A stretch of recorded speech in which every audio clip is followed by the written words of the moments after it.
This is a recording from a Sunday meeting of the BC Humanist Association in Vancouver. The opinions expressed in this podcast do not necessarily reflect those of the BCHA or its board of directors. To learn more about humanism and to support our work, visit bchumanist.ca, and make sure to follow us on Facebook, Twitter, and Instagram, and be sure to subscribe to the BC Humanist podcast.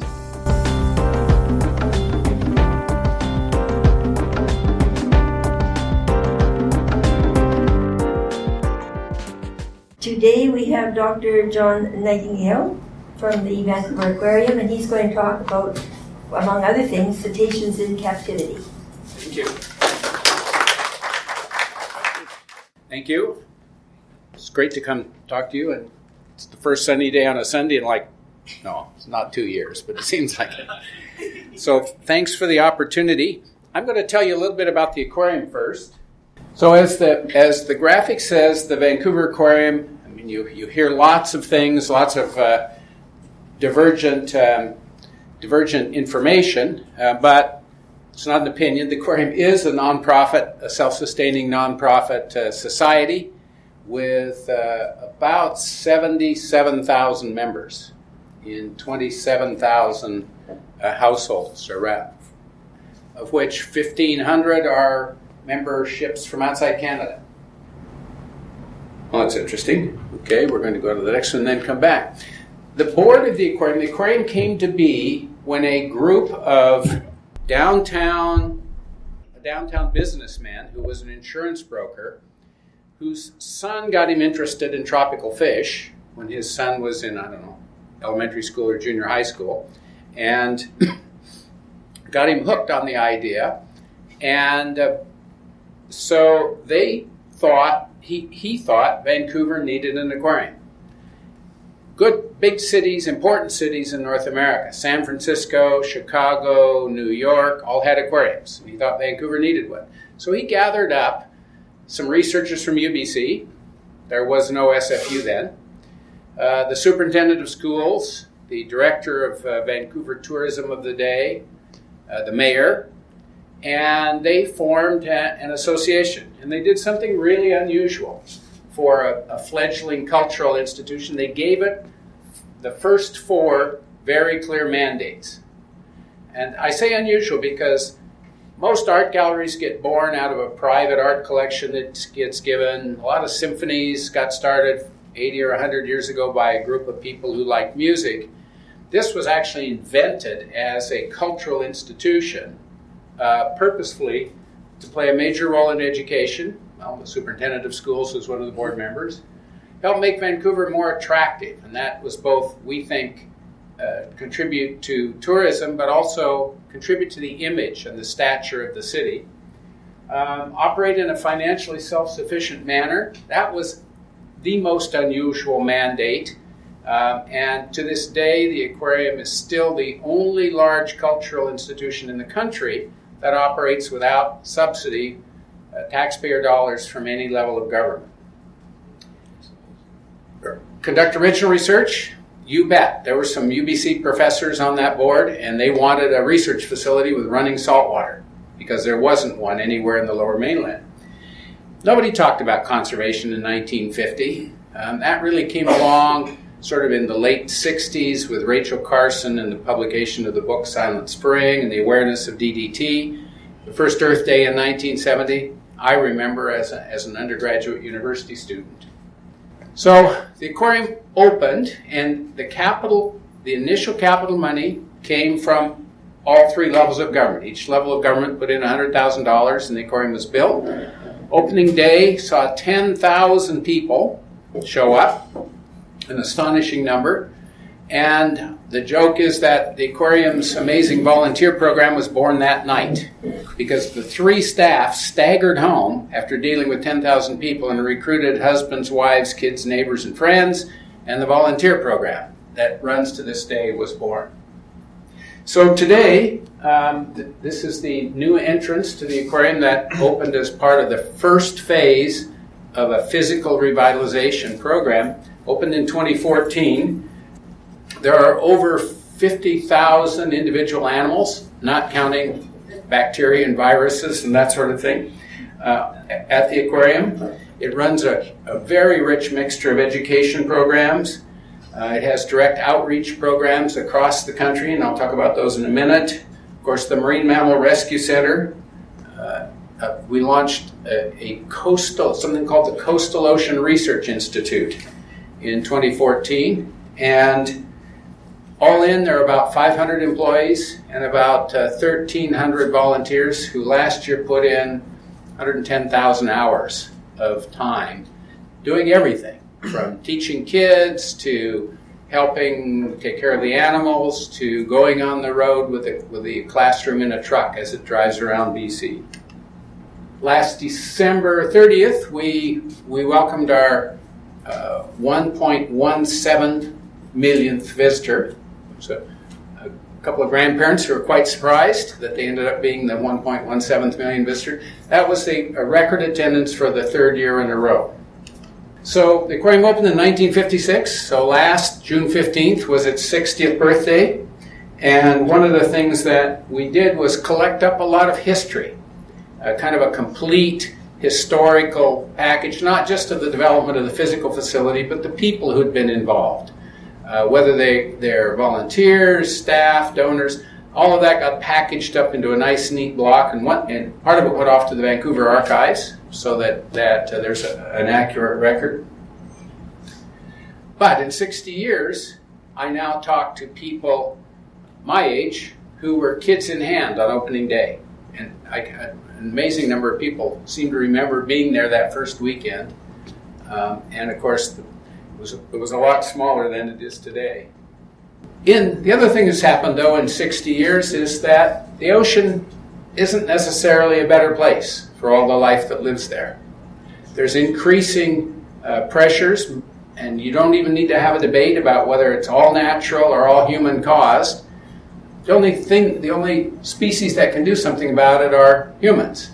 And so in terms of the four major problems facing the ocean today, the biggest right now is overfishing.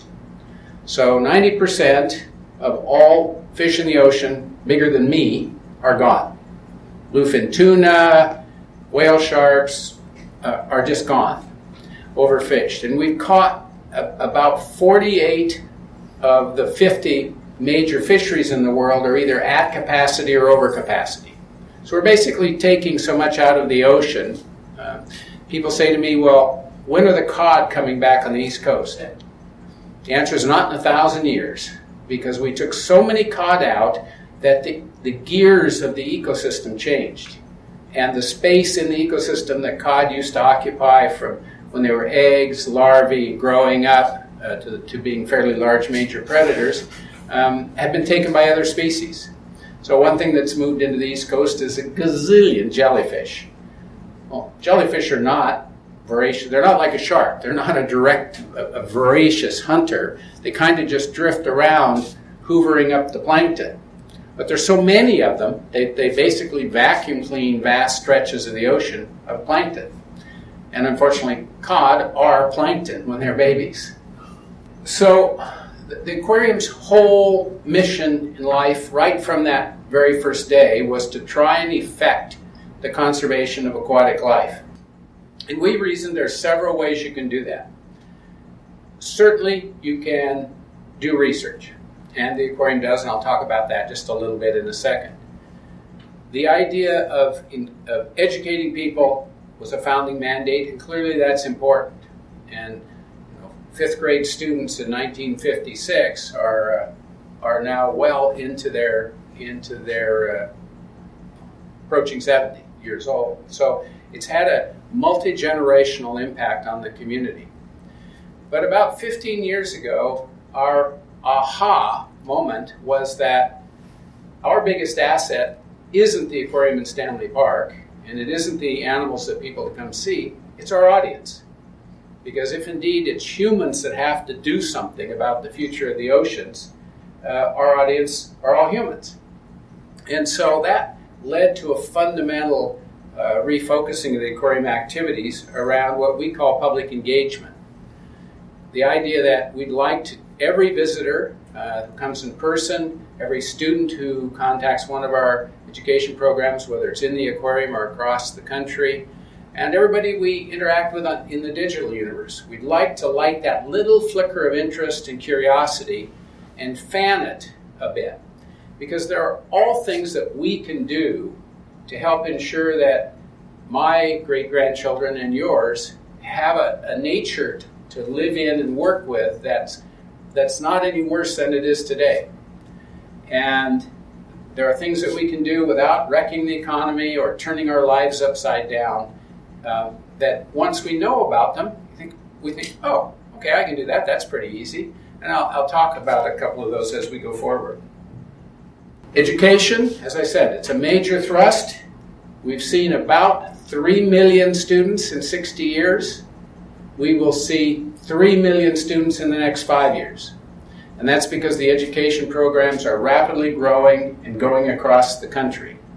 There is curriculum now, Vancouver Aquarium developed curriculum, often in partnership with UBC, but sometimes the University of Alberta, that's in schools in every territory and province in the country.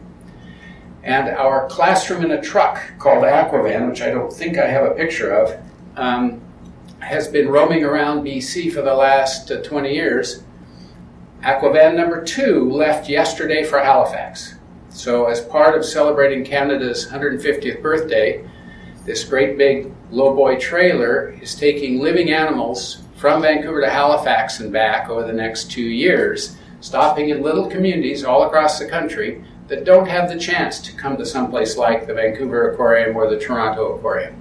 So taking living animals and education to those students. About 50,000 students a year right now go through a formal curriculum program, and about 50,000 more, a little less than 50,000 more, come to the aquarium, and their teachers have developed, we call it a self-guided program. Our staff don't teach the program, the teachers do. Almost 2,000 kids now in spring break and summer camps, and those are hands-on experiential learning camps that are week-long and rapidly becoming a favorite place for Vancouver parents to send their kids during the summer. Sustainable seafood is long been a focus of the aquarium, and I mentioned overfishing being the single biggest problem facing the Earth right now. So 15 years ago, we launched a program called Oceanwise to help people who were interested in being part of the solution when it comes to overfishing. What do we do if we understand overfishing is a problem?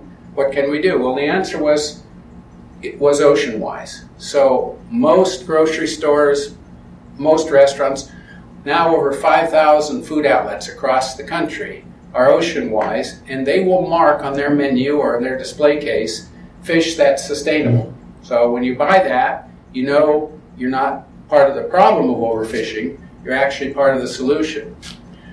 The interesting thing was the program wasn't intended to be the seafood police in the sense of a certification. It was intended to move the marketplace. So now across the country, we've got 45% unaided name recognition of sustainable seafood and Oceanwise. So it's rapidly becoming like Kleenex. We all call facial tissue Kleenex, even though most of it isn't that brand. Same with Oceanwise. 20 years ago, when we started down this road of getting people engaged, people would say to us, I understand that we humans are putting pressure on the marine environment, what can we do? And they didn't just want to write a letter to their MP, or they didn't just want to make a donation. People want to go out and actually do something. And so that launched the Great Canadian Shoreline Cleanup, now in its 25th year, in every territory and province, with about 80,000 people turning out last year to help clean up shorelines, not just the ocean, but streams, lakes, rivers, and ponds across the country. And it's now tied to a complete set of school curriculums. It's embedded in this Girl and Boy Scouts, in various community clubs across the province, and it operates as a full collaboration. So while we provide the sort of administrative structure, if you're in Nova Scotia, it's Clean Nova Scotia that turns out 20,000 people to help clean up the shoreline of Nova Scotia. Well, what happens? I mean, stuff gets thrown off boats, stuff washes into the water. So if you go back to 1950, we only had basically two kinds of plastics in 1950, when the aquarium was born in 56. And they were both hard plastics, and they were pretty simple. One was Bakelite. You might remember the old telephones used to be made out of Bakelite. They weighed a ton. And now we have maybe 3,000 kinds of plastics, and they're in every part of our life. They're in plastic bags. Your newspaper comes in one. We use them all, the lids to the coffee cups. So about 30 million tons of plastic are disposed of improperly each year. In other words, not recycled. 8 million tons goes into the oceans. And often it goes into something like the Fraser River and washes into the ocean. Canada is pristine clean compared to Southeast Asia.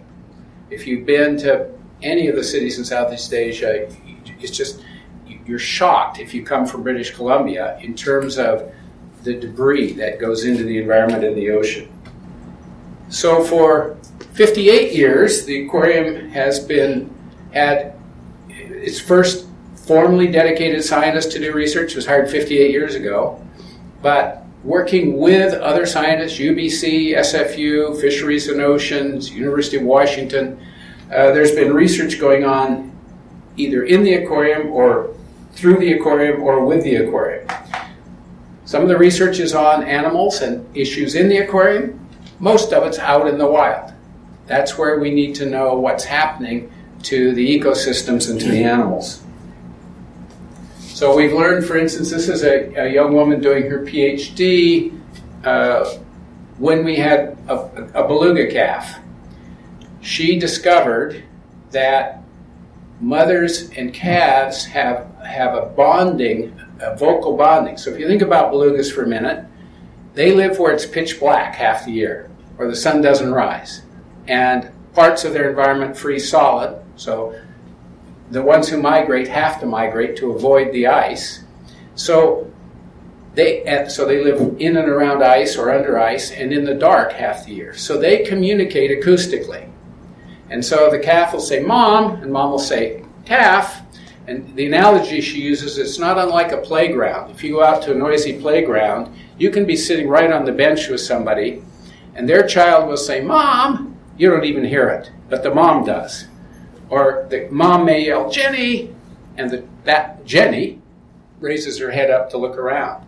So we humans have that same kind of a contact call, but we also have the ability to use our eyesight when we need to, and they don't.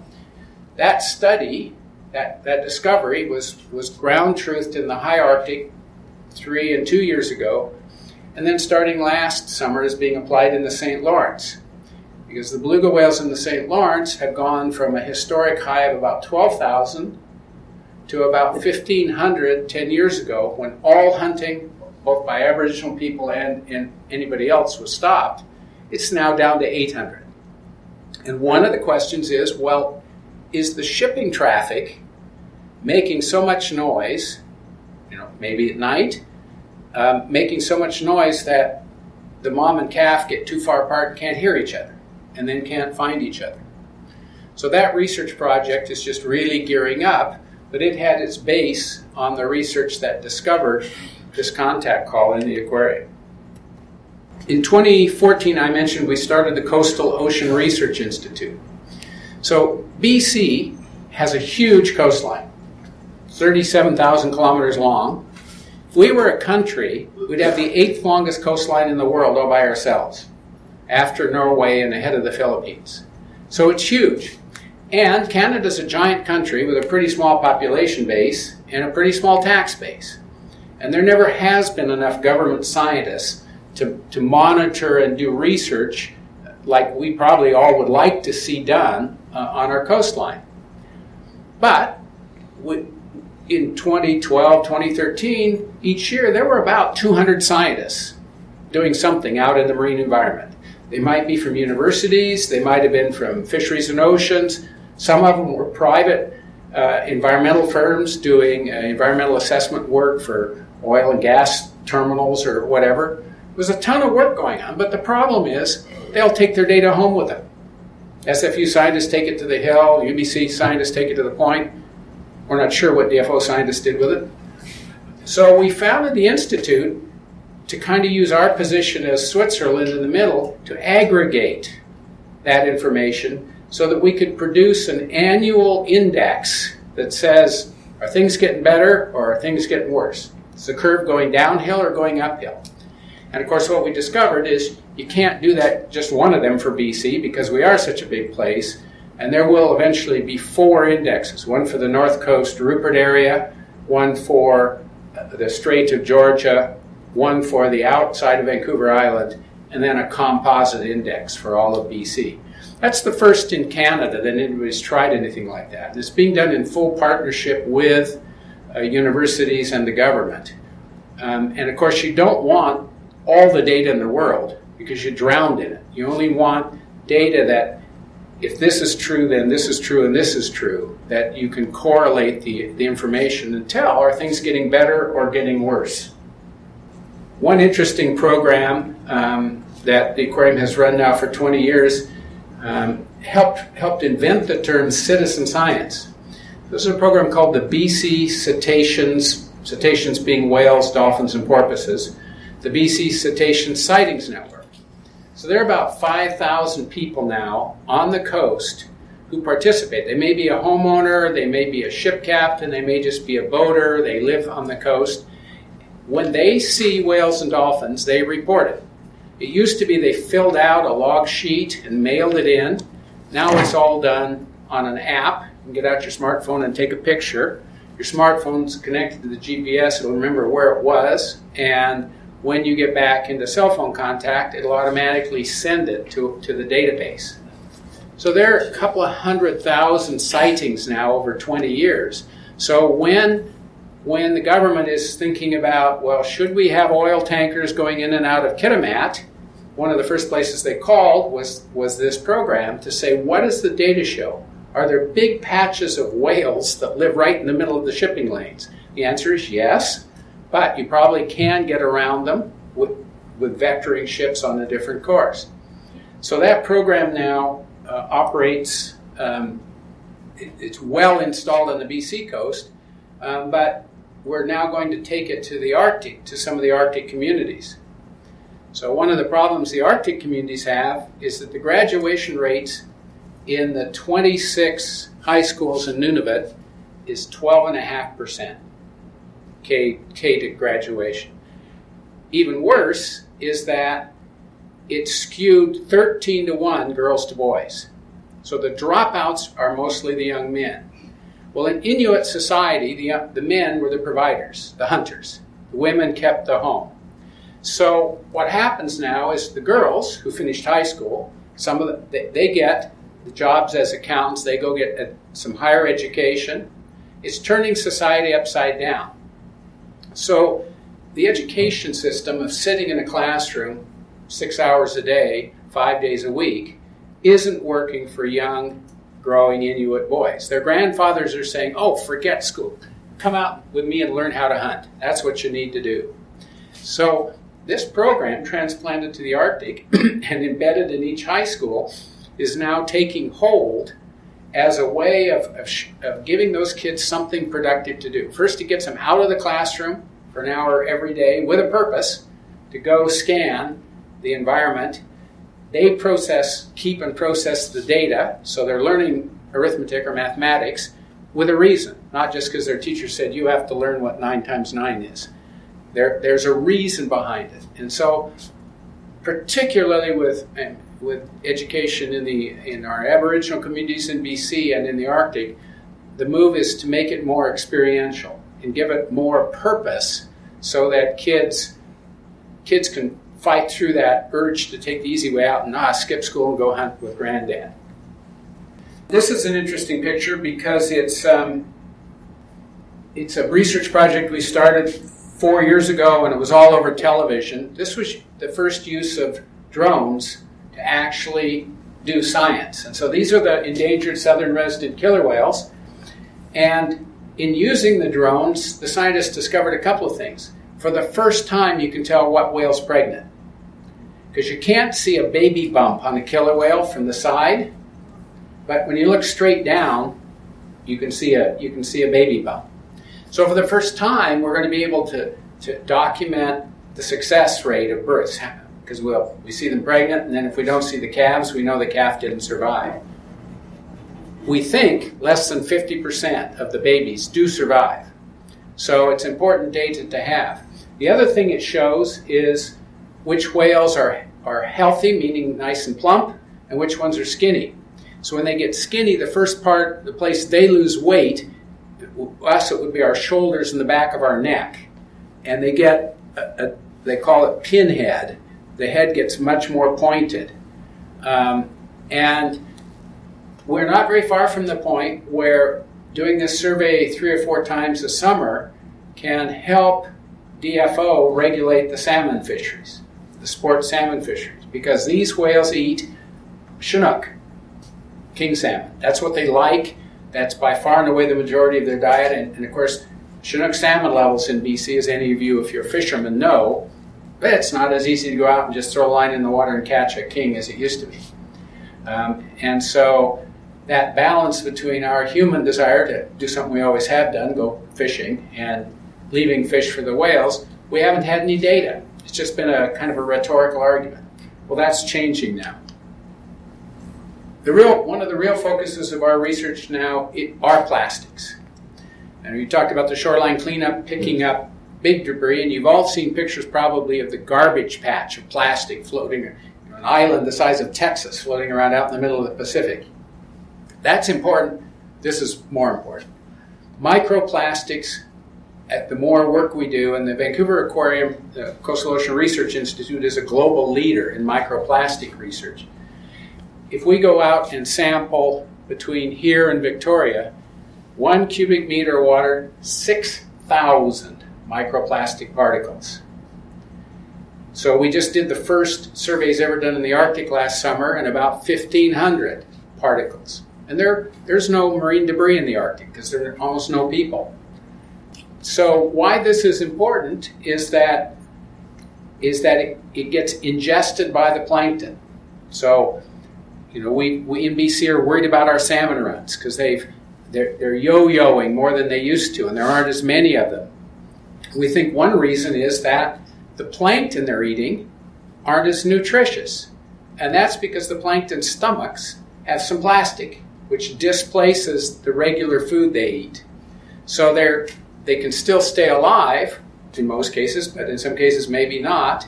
That plastic, it would be like if your stomach was half full of plastic, you could only absorb half the food that you eat. So this is an emerging hot topic in marine science, and you'll hear a lot more about it. The aquarium continues to focus on Canada's Arctic. It has had an Arctic program for over 35 years, and it's displayed beluga whales and Arctic species for 49 years. That includes research in the Arctic, things like plastic, and it includes educational programs like the Inuit program I mentioned. We're going to continue with an Arctic program no matter what the park board decides, because we are the largest single gateway for the general public to the Arctic and to what's going on in Canada, and one of the biggest in the world. So I'll come to our digital focus in a minute, but Canada's Arctic is changing faster than almost any place on Earth right now with the changing climate. We take a group traveling every year, and last year we took them from the Canadian North to Greenland, so through the Northwest Passage and to Greenland. For the first time in 30 years, not 1 square inch of sea ice in the middle of August. We searched high and low. We went up McClintock Channel, the ice that sunk the Franklin ships, looking for ice to show our visitors what sea ice looks like. We saw a couple of icebergs that had fallen off glaciers, but in terms of any remnant sea ice, there wasn't any. My grandmother could have sailed a boat from England to Japan right through the Northwest Passage last summer. It was barrierless. As you've probably heard, as we've talked in the community about the about the whole whale issue, we operate Canada's only marine animal rescue center. And so this is a harbor porpoise named Levi. This is a male harbor porpoise who was an adult when he stranded, washed up on the beach. On Salt Spring Island, people did what they should have done. They called Fisheries and Oceans. Fisheries and Oceans called us. We went and rescued it, and it lived. And I'll show you a picture. I'll show you the next picture. This is Levi going back after being rehabilitated. It turned out Levi was full of worms from whatever lifestyle he'd been leading. So just like if you have a dog with worms or a cat, you take it to the vet will kind of clean it out. That's what the vets did with Levi. The yellow thing he's wearing is a tag that talks to a satellite. So we followed him for the first 2 months after he was re-released into the environment. He was re-released right about where he stranded, south end of Salt Spring Island. And when the batteries went on the satellite transmitter, he was on the Sunshine Coast. So harbor porpoise are a little animal. They're gray. They're 4 or 5 feet long at the biggest. They don't jump out of the water like killer whales or white-sided dolphins. You could be on a ferry and active pass in the middle of a group of 1,000 of them. And 99% of the people aren't even going to see them, because they just quietly roll up and take a breath and roll down. They never jump. They never flap their tail. So they're almost invisible. But they're one of the key species of marine mammals in D.C.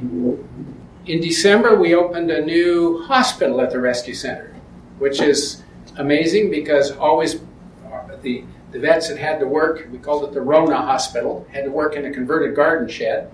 So they got a proper hospital. It was entirely, the $500,000 was entirely paid for by community donations to help sustain the rescue center.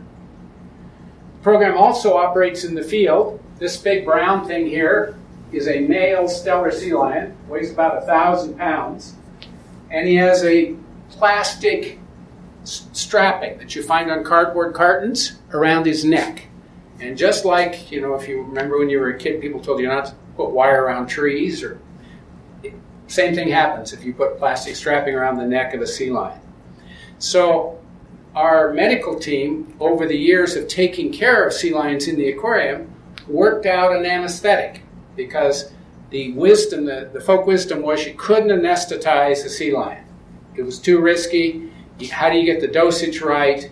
And so they invented an anesthetic that is reversible. So you don't just give it and then wait for them to wake up.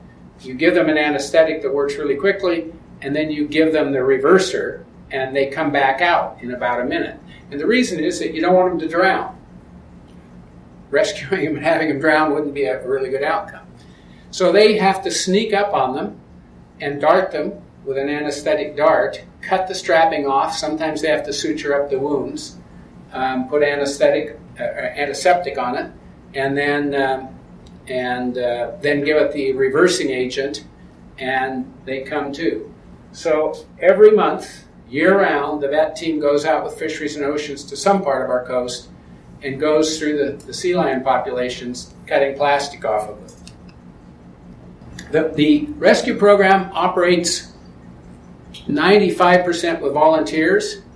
So that's a little harbor porpoise, a baby, that was probably 2 weeks old when it was found washed up on the beach. The survival odds of an animal like that living are less than 10%. But against all odds, this one did make it. But it took 13,000 hours of volunteer time. Walking, she couldn't swim. So the engineers made her this kind of water wings, and volunteers walked her in the water 24 hours a day, 7 days a week for 2.5 months until she was strong enough to swim. This is Helen, a Pacific white-sided dolphin that was sent to us by the Japanese government. You can see the front flippers have been torn off in a fishing net, and it's because of the aquarium's expertise in working with stranded animals and being able to provide a long-term home. Sea otters, same thing. There's a whole raft of stranded sea otters happened over the last 2 years in Alaska. They get taken to the Alaska Sea Life Center in Seward. they can only hold a couple of 3 otters, and they've had a dozen. So we have taken some of their otters for permanent home. They remain they're U.S. otters. They remain the property of the U.S. government, but they have got no place to put them. So they now are parceling them out to us to hold and take care of. This is Helen on the right, who, despite having no front flippers, retains most of her athleticism. On the left is Chester. So Chester is a false killer whale who was rescued 2 years ago on Chesterman Beach in Tofino, hence the name. Should never have been in BC. We don't have false killer whales in BC. Their range stops about the middle of Oregon. But that was the year we had the giant blob of warm water off the coast, and that's how he got to Chesterman Beach. So he's on the beach, no false killer whales to be seen anywhere. DFO was called, and so the team went and rescued him. So this is an animal that, without both the rescue center and then without having the aquarium as a long-term home. So the problem with putting Chester back in nature is that he has no life skills. He had no mom to teach him those great big black and white things called killer whales. They want to eat you. Don't go near them. And where do you go to find food? And when do you migrate? Where do you migrate? How do you know that? All the things that animals learn who have parental care, like whales and dolphins do, have to go through that learning curve, much like people. And so he has no life skills, and he'll remain in our care or somebody's care for the rest of his life. Other species at the aquarium. I'm not sure why I'm showing you a penguin if we're talking about whales. Well, these are African penguins. This species is quite endangered. If you've ever been to Cape Town, you've gone down south of Cape Town. There's a very famous area called the Boulders. People go look at them. Very small geographical area where they live, more and more impacted by people, and great white sharks. So that's the other thing people go there for, is to dive with great white sharks. Other people can do that. I like my arms and legs. But so this is part of a global rescue effort of about 10 aquariums around the world working to keep black-footed or African penguins, keep the population going. And the South African government is working on actually tearing down some houses and beachfront development south of Cape Town to expand the Boulders area again to provide a more sustainable area for penguins. So I've just highlighted a few of the kind of programs and efforts that the aquarium is involved in. Never mind the park board, we're coming up to a fairly major change in June. So we've been on a process the last 4 years, some fairly major strategic planning. And we basically have rethought who we are. So for 60 years, we've been a cultural institution in the city of Vancouver, an aquarium in Stanley Park, with a rich mixture of education, research, and conservation. Richer than most aquariums in the world, and that's one of the things that has gained the aquarium the stature of being one of the top 3 aquariums in the world. All focused on conservation. But we're going to move on Oceans Day, June 8th. The Vancouver Aquarium itself in Stanley Park will always be the Vancouver Aquarium. The organization will change its name because it has been changing its focus over the last 5 years. So moving more and more to becoming a global leader in conservation. And yes, we're going to keep doing some research, and part of our engagement is expanded education. We will continue to operate the Vancouver Aquarium because we see we get 4 hours with 1.7 million people. If we can't light that little flicker of interest and curiosity in 4 hours, heaven help us. We also co-manage Europe's largest aquarium in Valencia, Spain. And we were asked to do that by the government because it was being run as a tourist attraction. And they looked at us and they said, "How you guys break even? They're a tourist attraction, they break even. but they have no education and community benefit. You guys managed to break even, but you're spending millions on education and research. Can you do that here? And so we are. We have a 15-year contract to co-manage that aquarium. But the majority of our focus going forward in the next 60 years is more and more public engagement. It's having conversations with as many people as we can in person and digitally. So we saw 1.17 million people in Stanley Park last year and 1.5 million people in the aquarium in Spain, but we saw 58 million people digitally last year. And that's on a track to be 100 million by 2020 and 1 billion by 2025. So part of the organization is basically now a communication startup. And what do we have in Vancouver? We have an awful lot of those kinds of companies, digital content-based organizations that we can draw on for help. So, as I say, the name will change in part because to work collaboratively around the world, you can't work with everything labeled Vancouver, which implies a certain region of the world, and aquarium, because that people's mental picture is, oh, a building full of fish tanks that I go visit. So I can't tell you what the name is, but stay tuned on June 8th, you'll find out. So the goal, as I said, is increase our impact on ocean conservation, and by 80%, that work is by getting more and more people interested, aware, curious, and helping people take that first step of deciding to do something. It might be just making the decision to buy ocean-wise seafood. It might be the decision to take better care of how you dispose of plastics to make sure they get recycled. And there are many ways that each of us can take a little step to help, and collectively, I mean, each of us is like a grain of sand on a beach, right? There are billions of grains of sand on the beach. Well, there are billions of people on Earth that we need to get engaged. So with that, I will say a couple of words about the park board and then answer questions. So the aquarium is on a pathway of revitalizing its physical facilities. So you get to be 60 years old. I mean, humans go off to the eye doctor and the dentist, or maybe a knee replacement. Aquariums, that's concrete with steel in it, soaked in seawater for 30, 40 years. What happens is there's often not a lot of steel left. That's not a great thing in an earthquake zone. So we're on a planned process to rebuild the aquarium piece by piece while it stays open and financially healthy and engaging people. And that plan was developed with the Parks Board. They granted the land, the expansion land, in 2006 to do that. They rewrote what everybody calls the lease, but we sit on that land in Stanley Park under a license to occupy, is the technical term. They extended that to the end of 2029, so basically January 1st, 2030. It was approved by the City and the Parks Board and a development permit granted.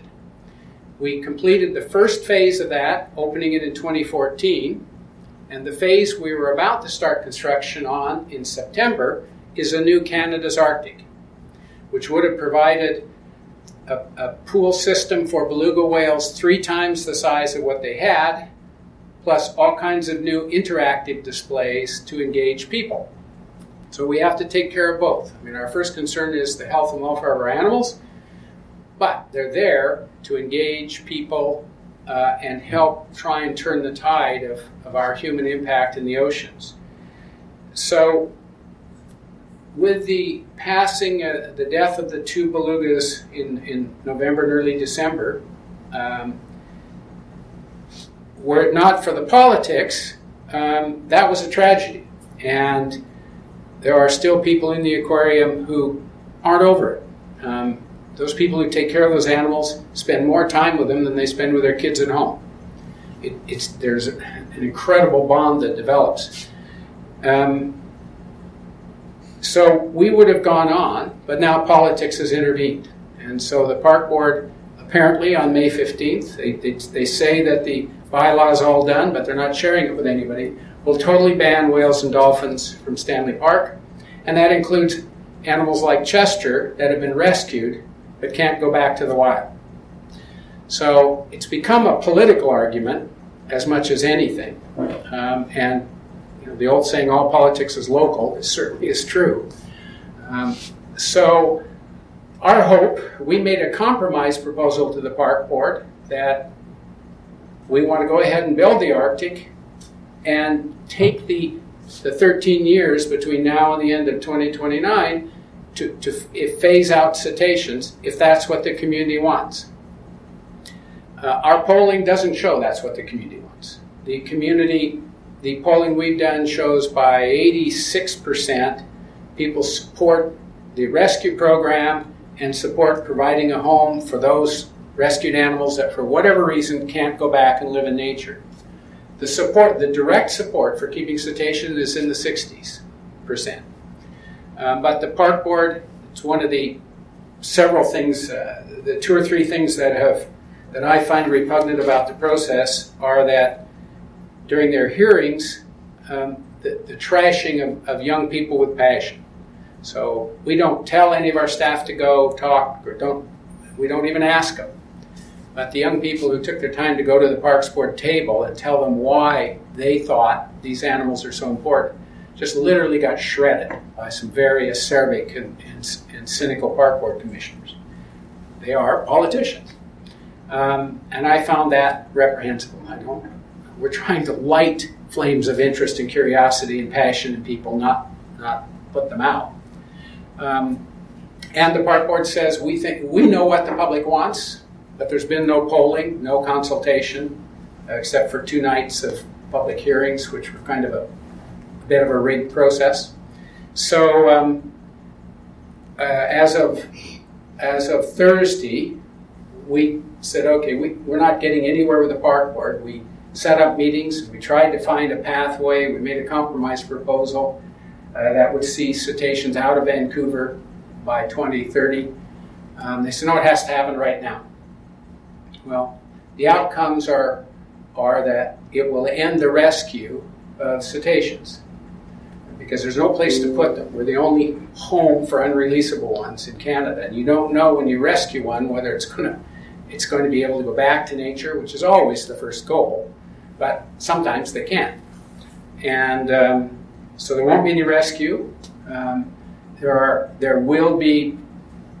significant economic impacts, and that'll come right to the taxpayers of Vancouver because we were plowing ahead with a legal contract on a plan, and there's well north of $10 million already been spent, which is now wasted if that goes ahead.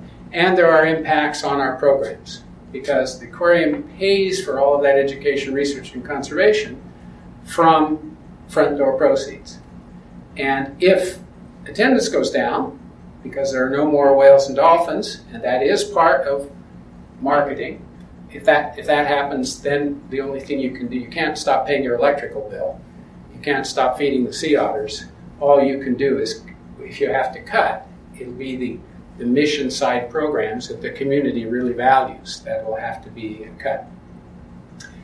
I'll just finish by saying, I've been involved in nature my whole life. I grew up in a small town in a time when kids, you'd just say, bye, Mom, on Saturday, and you'd be out in the hills behind town. And she just had faith, I guess, it would show back up at dinner time when we were hungry. You could do that then. Things have changed now, even in that town. But I always just thought that sort of sparked my interest in nature. And going through that first Earth Day, it brought home to me how much or how quickly the world's changing. So I would prefer to live in a world where we don't need places like the Vancouver Aquarium or zoos. But unfortunately, things are getting worse for nature, not better. And you can learn a lot from a video. mostly what you learn are facts or what's the word I'm searching for? Intellectual information. Often the passion or the direct connection comes from what educators now call experiential learning. So the idea, and they use, the paper I was just reading used cooking as an example.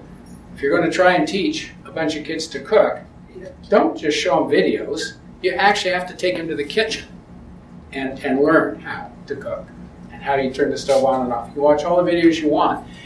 And if you want kids to enjoy cooking and to become part of them, that's something they'll do and enjoy their whole life, you better have, not only take them to the kitchen, you better take them to the kitchen with somebody who's got some passion and can help kindle that passion. It's the same for love of nature. And that's really what the aquarium has always been about for 61 years and would hope to be about for the next 61. And I'll stop talking.